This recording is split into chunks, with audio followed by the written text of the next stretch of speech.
Welcome back to Gale Force Winds Season 2. Season 1 in 2021 consisted of 92 episodes, and the stories have inspired a vast cross-section of people.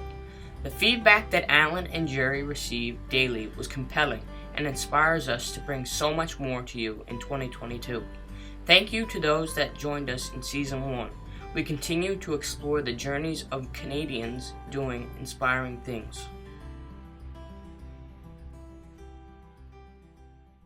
Well, if you're a woman entrepreneur and you are trying to start your own business, and you're probably thinking of all the reasons why you shouldn't and all the things that are in your way to make it very difficult to do that, well, I'd certainly look a little deeper into the Newfoundland and Labrador Organization for Women Entrepreneurs. That's our next guest. They've got a place for you to help you start your business. We're certainly excited to have the President and Chief Operating Officer of NLOWE on the podcast today. Well, welcome to another edition of Gale Force Winds. I'm Alan Dale, and with me, as always, my good buddy from the East End of St. John's, Jerry Carew. How are you, Jerry?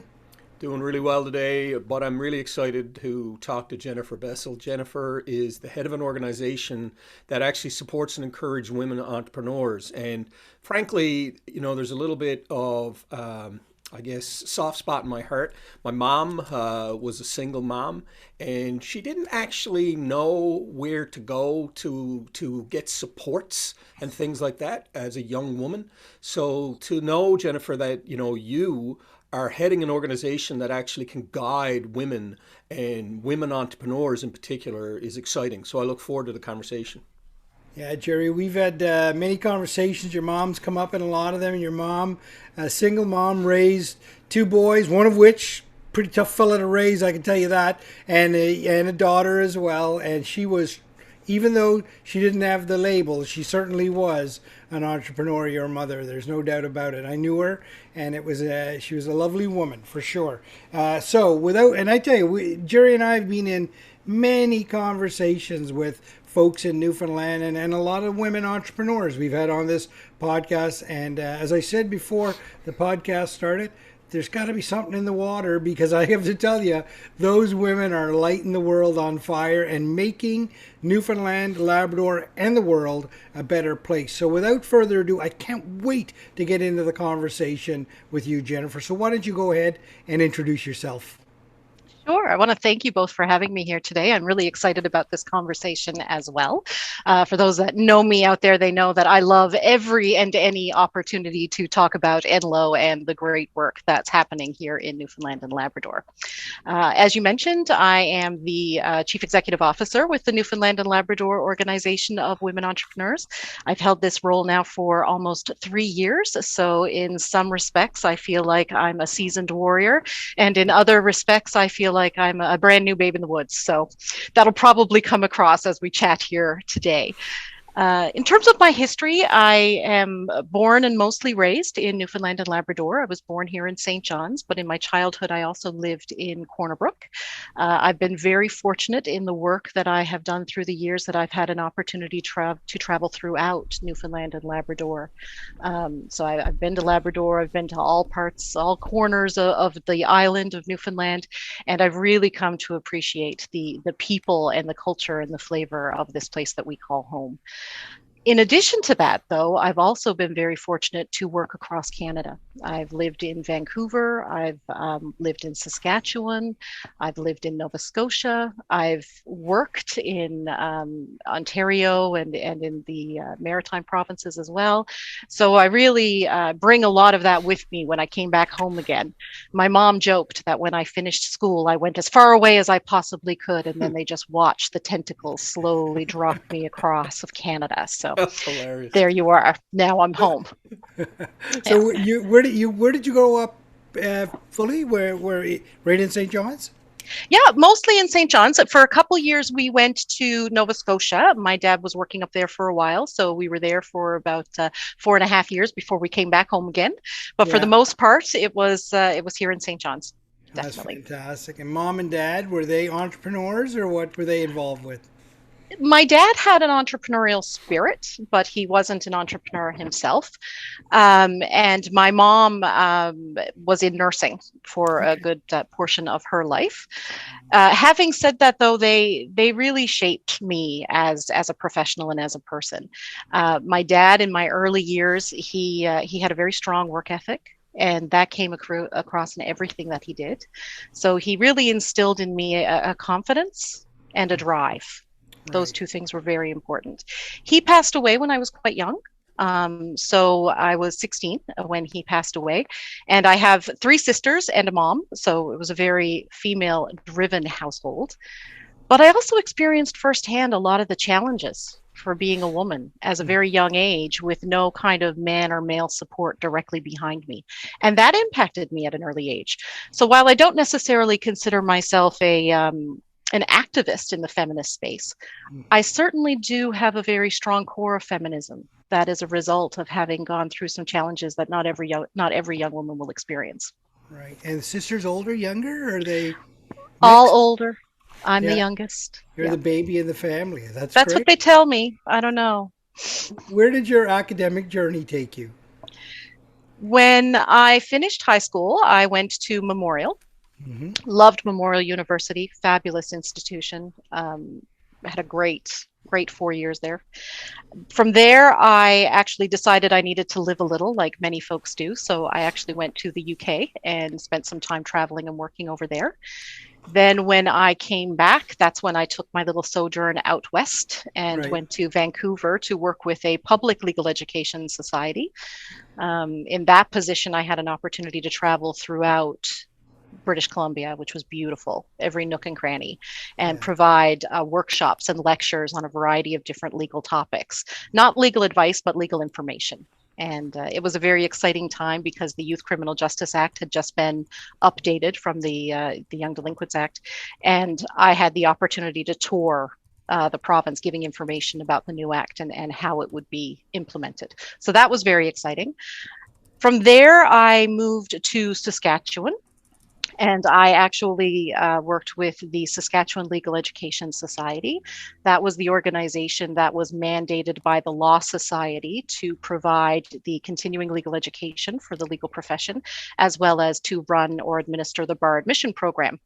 So, worked there as the executive director for a number of years and really appreciated the intricacies of being a self-governing profession. It's fascinating and very difficult, but also very rewarding. From there, I often joke that they gave me every legal job I could possibly have without being a lawyer, because from there, I went to Nova Scotia and I was the executive director of the Canadian Bar Association there. So I moved into that Jennifer, advocacy space. it's funny you say that. I just had to double check your LinkedIn profile. I'm like, I don't remember you getting a law degree, but anyway. No, yeah, I kept getting these jobs that everyone would always, the first words out of their mouths would always be, "So where did you go to law school?" And I'd be like, "I didn't." Right. But there you are. Um, Almost did, but ultimately my career path went in a different direction, and I really enjoyed the administrative side of working in that space. So that was a wonderful experience.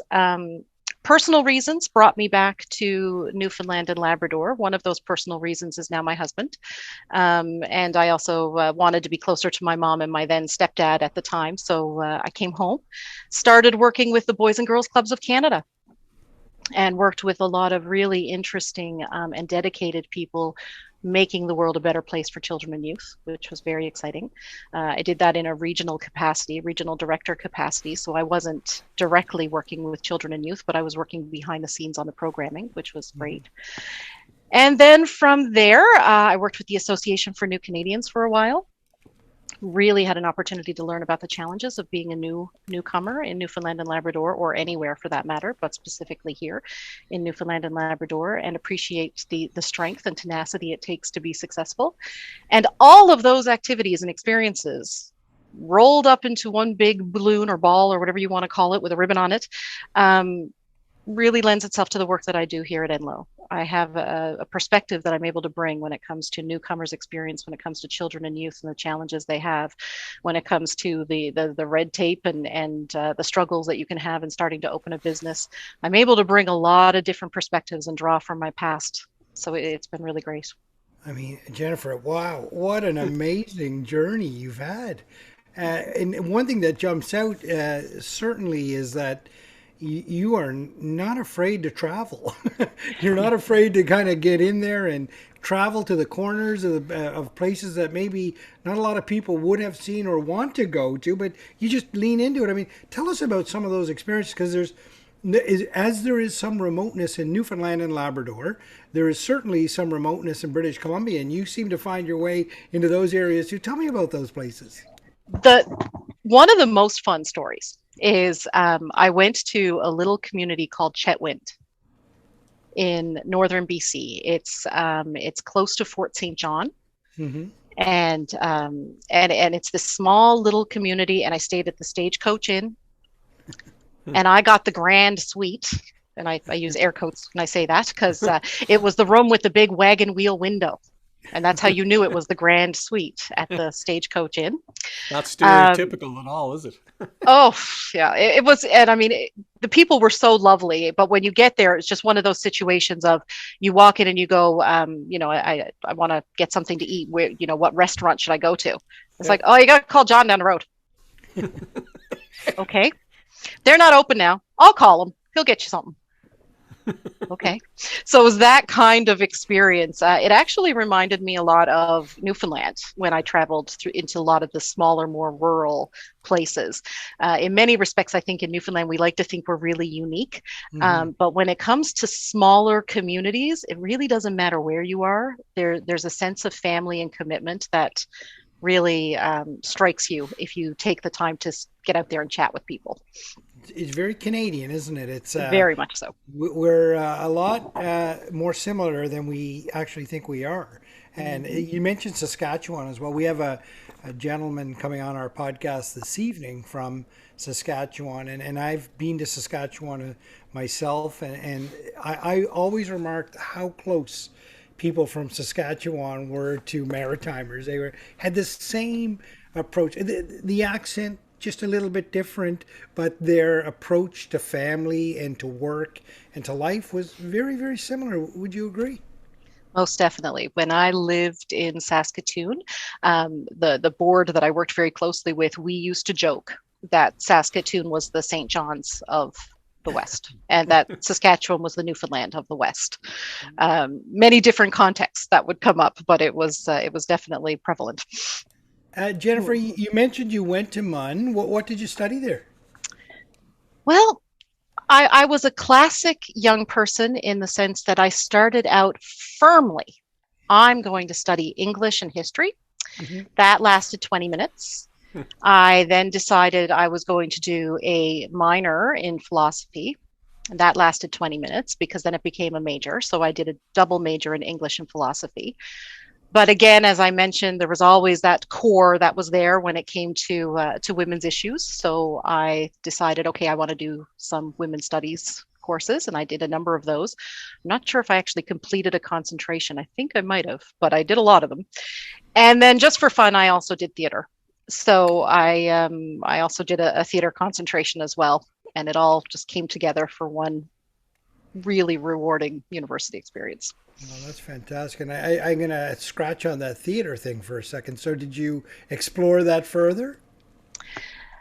I didn't. In some ways, I still wish, and I think eventually I probably will. But no, when I came out, I did do a little bit of voiceover work, very small amount. And I did think about it and consider it, and even almost went on a few auditions, but ultimately the timing was just never right. Right. Jennifer, you know what, Alan, it's funny, I didn't do anything theater related in school, but being in business development for 30 years, I always felt I was a little bit in theater, Mm-hmm.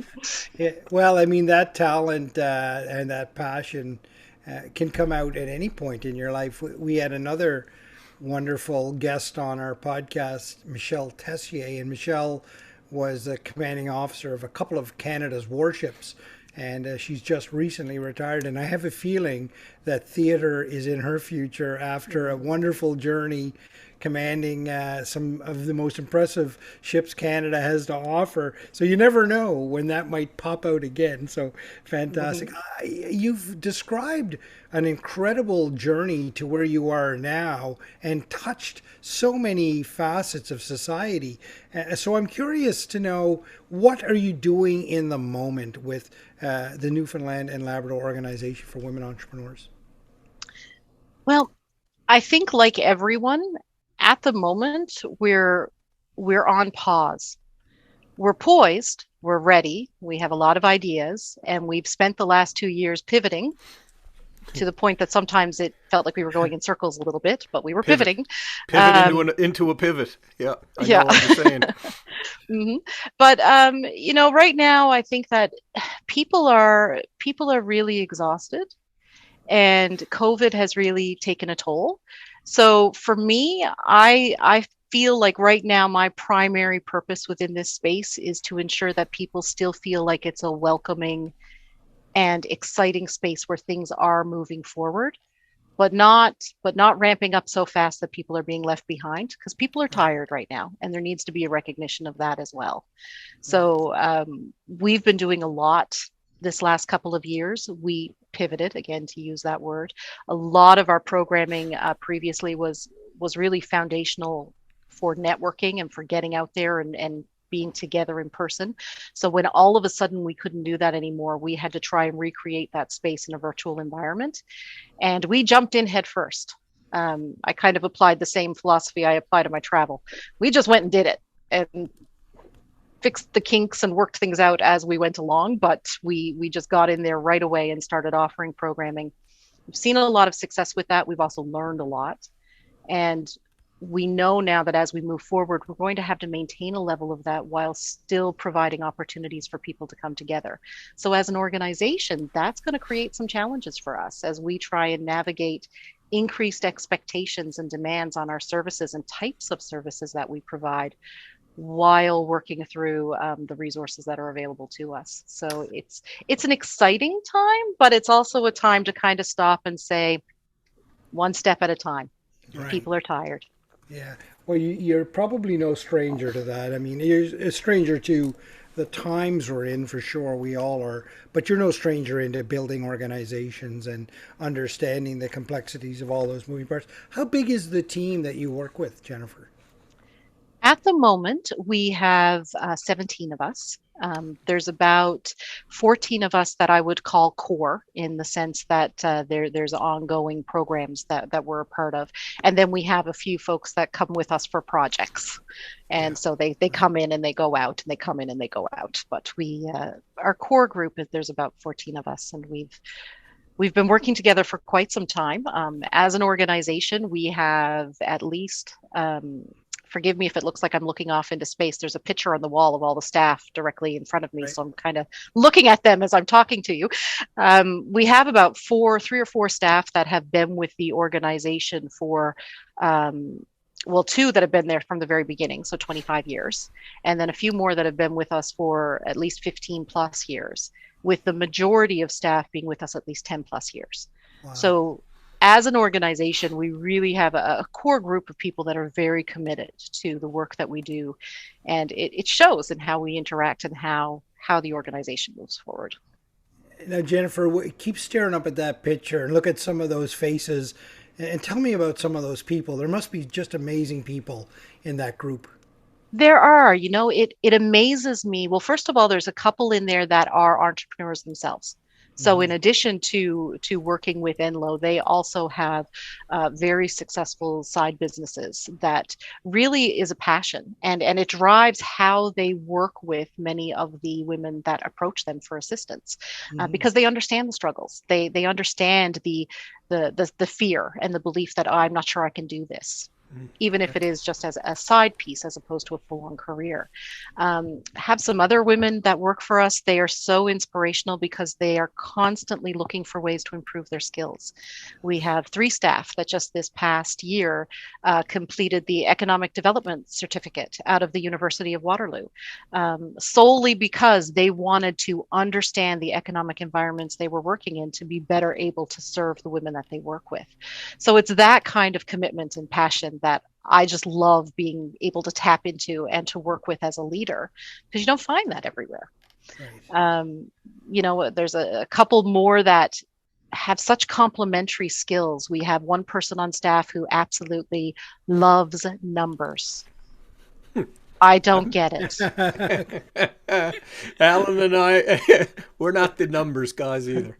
No, Yeah. but she loves numbers. So if there's ever anything that needs to be looked at or dealt with, she's the one to talk to. We have another couple on staff that are the wordsmiths. Doesn't matter what you need communicated, they can do it. So you can send it their way. They really are a wonderful team, and they work very well together. So I'm very privileged in that respect. So Jennifer, I mean, that's fantastic. You describe a team there that complements each other's skills, and I love how you pick up on the numbers thing, because I don't understand it. I don't, for the life of me, I can understand how people can get excited about. But I have friends and family members that are accountants and are very excited and passionate about what they do, and great on them. But what you described there is a team that is so. They collaborate together, and they've got all these different skills. So that must really benefit the members of the organization when they have questions around certain things, that you can direct them in the right area. Mm-hmm. One of the things that struck me when I first started with NLOWE and started attending events before things shut down. So I had about 8 or 9 months of that excitement before it diminished. But what struck me was the women that I would chat with, and I would talk to them, and I would inevitably ask them about, how has been your experience with your advisors? Which advisors have you interacted with? What, how is it going? Those sorts of questions. Always impressed by the level of feedback that I would receive. There was never just those polite, pat answers. It was always, oh my goodness, Carla is amazing. I called her up one morning and blah, blah, blah, blah. And I would hear stories about just how they're there, how they listen, how they offer feedback. They don't tell anyone what to do, but they say, here is some possibilities that you need to consider. All of the feedback in that way has been phenomenal. As well, to your point, the advisors themselves, they lean on each other. If there's an area that they don't feel that they know as much about as another advisor, they will redirect. Right. And I love seeing that. It's not seen as a weakness. It's seen as giving the best possible experience to the client or to the member. So, there's a lot of really natural talent that exists that I've just been able to benefit from. Amazing. Alan, I just want to circle back to something you said, Jennifer, about your staff. I loved when you were, even though you said you're staring off into space, how nice is it to actually be able to stare at your team? But one thing you said about allowing them to have some sideline projects and things, and I've done that for 30 years. What I really love about that, I honestly think that that's important to Newfoundland's future, because you give someone the ability to do something on their own. You're right. When they actually are doing their day-to-day job, the respect that they have for the people, the admiration that they have for the people they're dealing with, is something I think that they get by having that sideline. And I love and I applaud you for allowing your staff to do that, because obviously they're helping other female entrepreneurs grow. So brilliant. Love that strategy. So Jennifer, tell us about some of the offerings at NLOWE. Like, what do you offer women that are coming in? Well, it's been 25 years, and over time our offerings have changed and expand. But foundational to the organization is our advisory services. So we have advisors located throughout Newfoundland and Labrador. We have 1 in Labrador, we have 2 on the West Coast, 2 in Central, 2 in Eastern, and then 2 advisors here in the St. John's office. The idea being that no matter where you are, there is an advisor within a drive and can meet you and talk to you, and you can have that kind of personal attention that a lot of women really need when they want to work through their problems, or when they want to work through an idea that they may have. So that is foundational to the work that we do. During COVID, there's been a lot of changing in terms of being able to do that in a virtual environment, and there's been a lot of learning. But ultimately, those services continue. And when you look at our numbers, they've remained the same and consistent throughout COVID, because women are looking to advance in business. That's something that we're seeing a lot of. So the business advisory is probably foundational. It's also the service that we offer free of charge. Any woman in Newfoundland and Labrador can reach out to a business advisor and have a conversation, and there's no charge involved.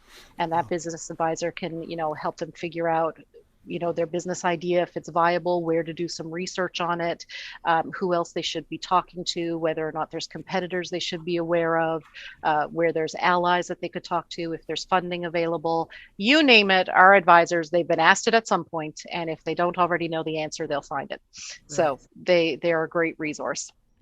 In addition to that, we are a membership-based organization. So we do have a membership fee. It's a very nominal fee, and we keep it deliberately low because we want to represent as many women in Newfoundland and Labrador as possible.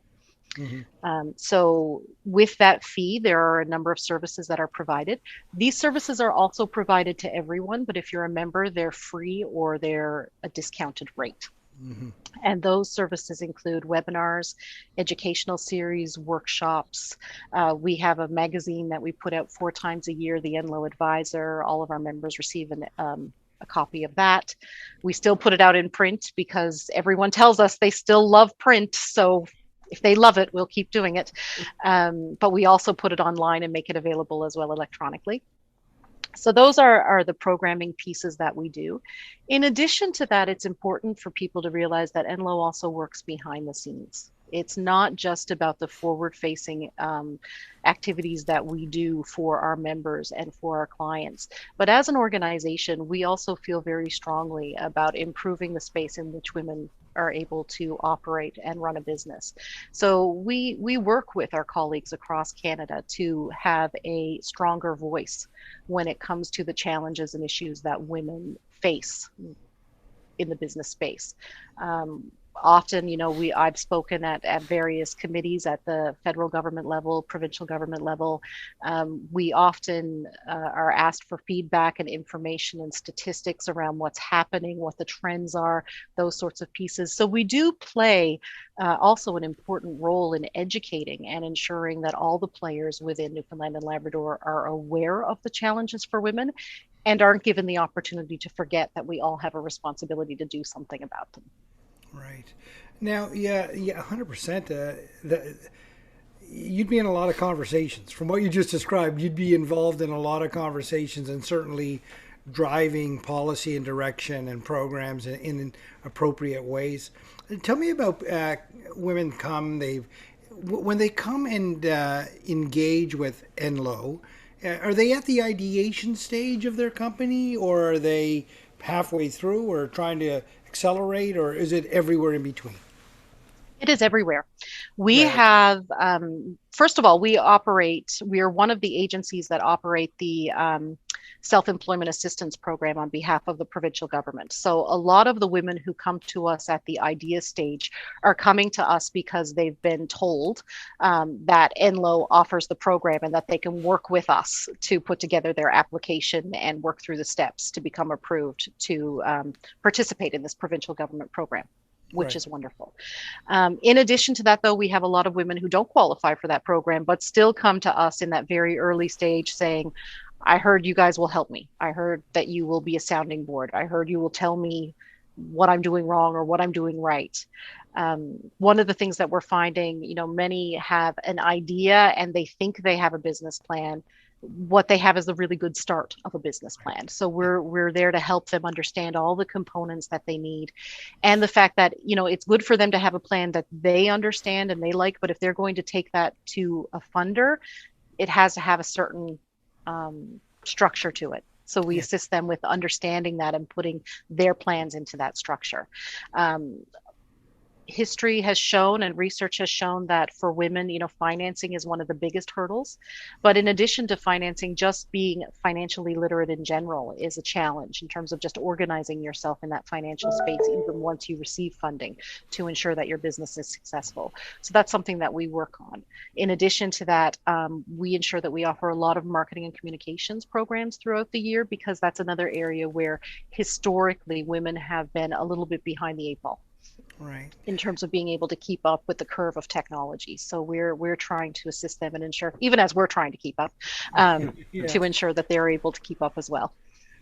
Jennifer, I mean, the pandemic and the way we work has changed a great deal in the last couple of years. I mean, here we are doing something like this via a platform that certainly existed before the pandemic, and was used, but certainly wasn't used with as much frequency as it is now.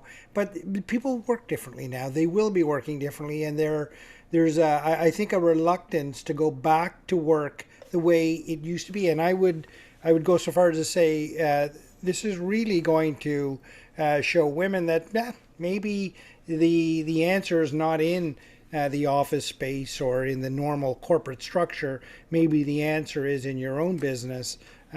So do you expect a big influx of people over the next couple of years as the work model changes? That is a tough one. I mean, my gut instinct is yes. Mm-hmm. And that gut instinct comes from watching what they're calling now the great resignation or the big churn, and the fact that people are, what we've noticed is that people are very concerned more so now than ever before with their jobs aligning with their values. Right. It's no longer just a place that you go from 9 to 5 and then you come home and you live your values. They want to be living their values all day long. And that is really changing how people view what they're doing, why they're doing it, and the time that they're putting into it. So I do think for a lot of women, entrepreneurship is going to be seen as a viable option. And it's incumbent on us, and by us, I mean us as nonprofit organizations that support these women, but also incumbent on us as governments and as provinces and as communities to ensure that we say, okay, if this is a strong economic imperative, we have a responsibility to ensure that that space is friendly. And we need to take the steps in order to do that. That's really where I feel a great passion at the moment when it comes to my work with NLOWE, and trying to push that needle a little bit more, ensuring that women do have the opportunities to get the financing to realize these ideas that will allow them to work within the value system that they care about, because that's the trend that I see. But entrepreneurship in and of itself, it's really hard to know. I mean, I think economically, we're going to go through a bit of a challenging period in the next 5 to 10 years, and how that will impact whether or not people are going to be willing to do the risks of entrepreneurship is also an interesting question. Yeah. So we want women to be successful, but we equally want to ensure that we've set up the right environment for all people to be successful. Yeah.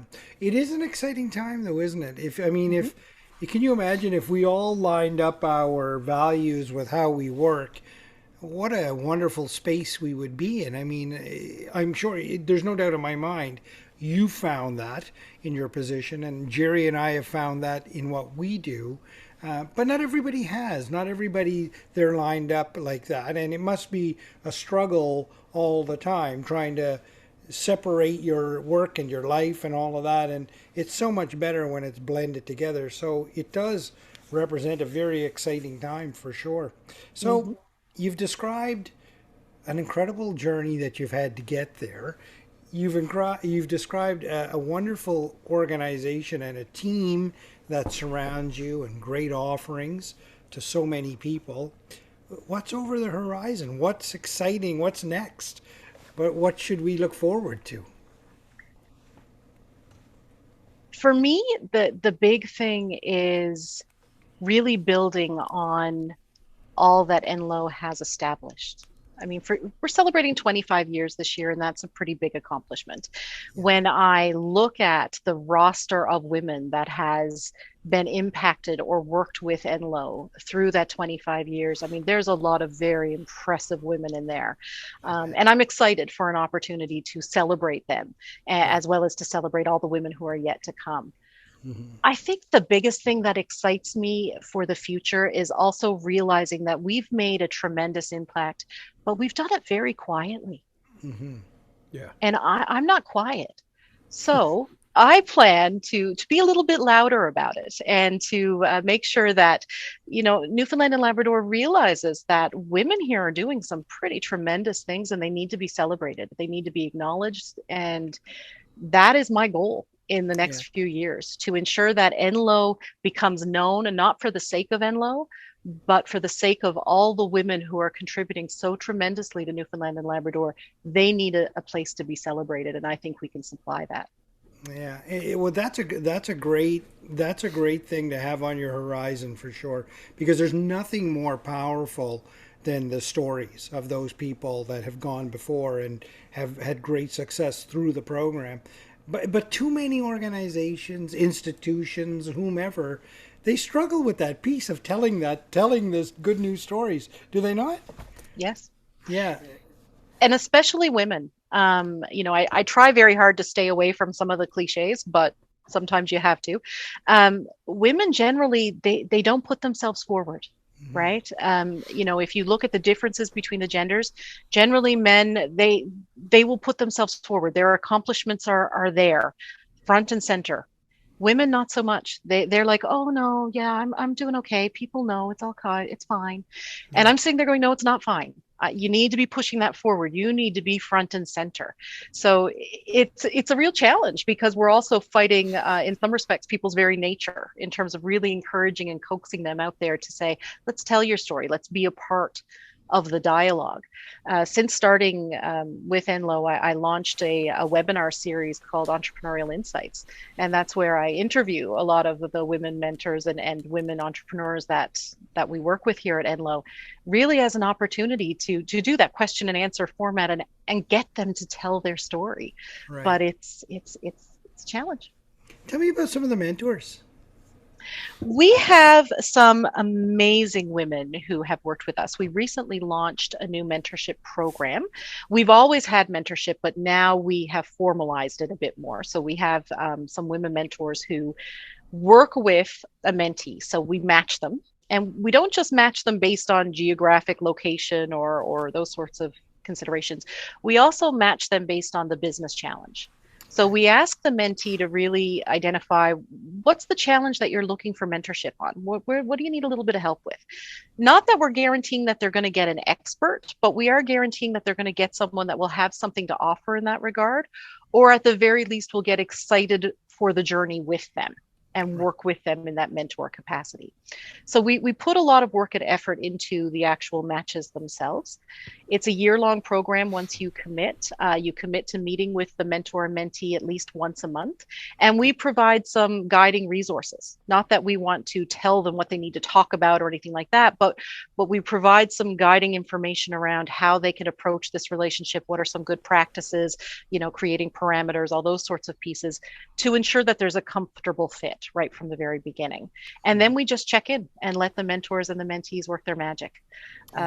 We have a number of really good matches happening right now. I know this person wouldn't mind my saying so. This past year, we also launched a mentor award with our Entrepreneur of the Year awards. And Cindy Roma was the first recipient of that award. She's with Telelink, one of the co-CEOs, and she's also a tremendous mentor. She is a woman who is truly inspirational. You talk to her for 5 minutes, you feel like $1 million. And yet she has so much knowledge behind her and so much to share that we were just very excited to have her sign on to this program and agree to work with one of our mentees. So we're looking forward to many more like that. And Jennifer, to pick up on that point, I mean, there's so many people that we've spoken to that are successful in what they do. And almost to a person, they attribute that to mentorship and the importance of those mentors along the way. And some of those mentors don't even realize they were mentoring the person, right? And but it's such an important thing to have somebody that you can bounce your ideas off, and not so much being told what to do, but just somebody there to hear you, that's got some experience, that can perhaps guide you in paths and help you steer away from some mistakes that they may well have made. So there must be some fascinating stories to tell in amongst that mentor-mentee relationship. There's got to be great stories there. Oh, definitely. They're not my stories to tell, unfortunately. No. But no, I mean, for me personally, I've had some mentors along the way, and I would say that most of them had no idea they were my mentor. Right. They had no idea how much their guidance and their wisdom meant to me in the moment. I've actually this past year made a commitment to myself to kind of to reflect and to actually get in touch with some of these people and let them know Yeah. just how much they meant to me, because in hindsight you really recognize, often you don't even recognize it in the moment, but in Right. hindsight there are people that have just been so influential and have taught me so much. And if they hadn't have taken the time, it's all about What a taking the time. what a lovely thing to do, to reach back out and tell them that. That I bet that when the person receives that call or you have that coffee together, they must feel like $1 million, and you must feel like $1 million in that moment. I do. I mean, it's so important to celebrate people. I think that's kind of my theme, or I'm choosing to make this my theme for this year and this stage of my career. Um, it's all about celebrating the wins, celebrating the people and the successes, and taking that moment. Not everything is about the next hurdle. Right. Sometimes you just got to stop and celebrate and enjoy the moment and drink the champagne. And that's really where I want to see this year. I want to see people stopping, pausing, and saying, yeah, it's been a rough year, but let's celebrate, because there's a lot to celebrate. Oh, that's wonderful. Jennifer, we this has been a great conversation. I have to tell you, I've very much enjoyed it. We always ask our guests to leave the audience with a piece of advice. Now, you're somebody that you're clearly no stranger to a challenge. You're no stranger to a shift in geography. You're no stranger to helping people and inspiring people along the way. What would a piece of advice be? What would you like to leave the audience with? You know, it's a popular piece of advice right now, but I'm still going to use it. Be authentic. For a good portion of my early career, a lot of people felt the need to tell me who I should be. And it was often very well meaning. Like there was no ill intent, but it wasn't always the best advice. Hmm. And I really think that we're all at a place now, again, with this great resignation and with the people wanting to align their values with the work that they do and those sorts of pieces. We're all at a place right now where we really just want to be. We want to be authentic. And my message to people would be, don't listen to those voices unless they ring true for you. It's about being authentic. It's about being who you are and representing what you are and what you believe in an authentic way. And people will appreciate that and it'll be remembered, I And think. they'll see it right away. When Mhm. you're authentic, people see it right away for sure. Um, that's a great piece of advice, Jerry. Your thoughts?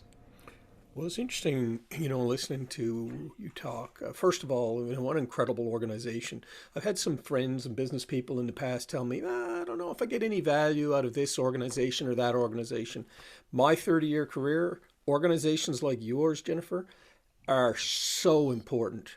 You find mentors, you find people to talk to.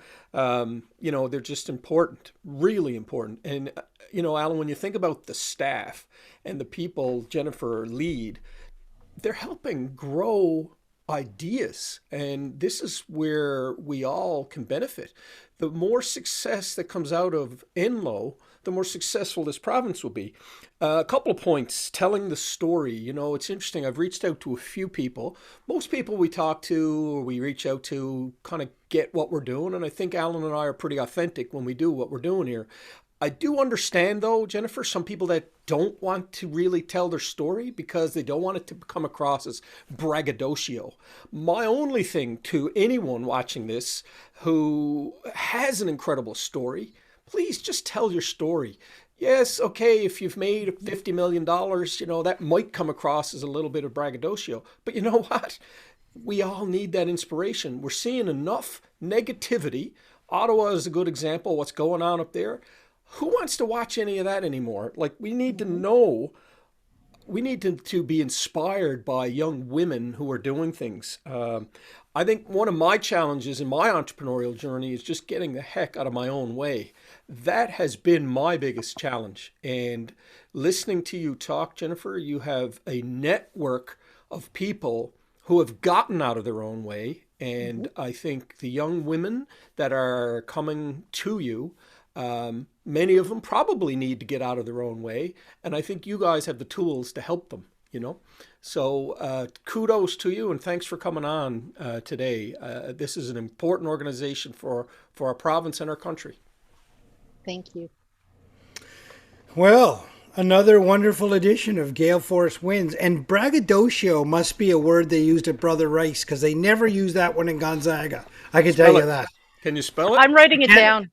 I can't spell it. It's a Brother Rice word, clearly. Anyway, it's been a wonderful conversation today, Jennifer. Thank you so much for allowing us in to your story and understanding where you came from and the places that you've been and the people that you've helped along the way from coast to coast to coast of this country. You've impacted an awful lot of people, and we sure are glad that you're back in Newfoundland. Whoever that fella is, we didn't even name his name, that brought you back to Newfoundland. We're certainly glad that you're here and helping women entrepreneurs, because at the end of the day, we need more entrepreneurs, and we certainly need more women entrepreneurs. And you and your organization are helping those folks thrive and do great things for not only our province, but for the world, right? Because Newfoundlanders, they may create at home, but their products and their services touch the globe. There's no doubt about it, in a very, very positive way. So I'd like to thank you for coming on the show. What a very, very authentic conversation this was. And I tell you that I always like to leave the audience with my own small piece of advice. And quite frankly, the world needs more women entrepreneurs, and the world needs more Jennifers. Thank you very much. Thank you for tuning in to Gale Force Winds. That's Gale Force Winds, WINS.com.